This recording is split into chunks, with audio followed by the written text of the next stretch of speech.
dated November 25, 2024, at dito sinasabi nila na base sa kanilang record ay walang ipinanganak na Mary Grace Piatos ang pangalan.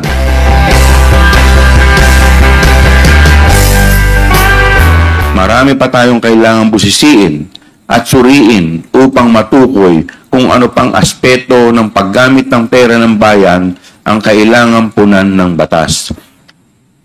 At para po sa kaalaman ng lahat, ang ating pong request sa PSA or sa Philippine Statistics Authority kukol sa pangalang Mary Grace Piatos ay ating pong na-receive ang kanilang tugon dito nung dated November 25, 2024, at dito sinasabi nila na base sa kanilang record ay walang ipinanganak na Mary Grace Piatos ang pangalan. Alinsunod dito, tayo po ay sumulat upang isumite ang 677 pang pangalan na nakalagay sa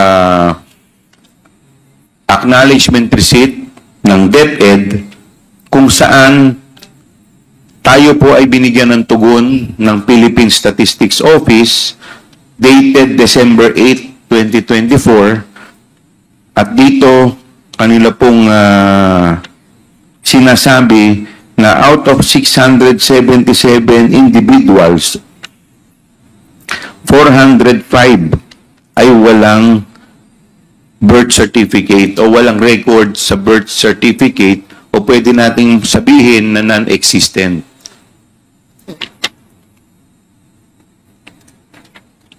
So, nandito po ang record. Another anomaly this committee noticed was the use of a very unique ink in the shade of blue and several acknowledgement receipts mula po sa Office of the Vice President.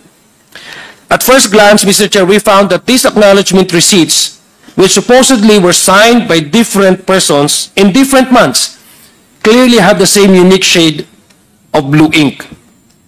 There are many different types of pens, Mr. Chair. Alam po natin yan. May fountain pens, may sign pens, or whatever in the Philippines na available po sa market.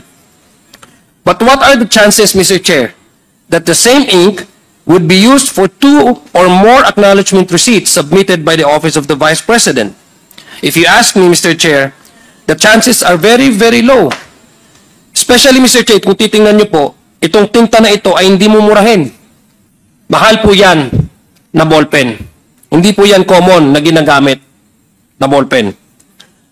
Ang mas kapanipaniwala, Mr. Chair, para sa akin, ay only one person probably made this acknowledgement receipts, and they are not the ones who received the funds as indicated in the acknowledgement receipts.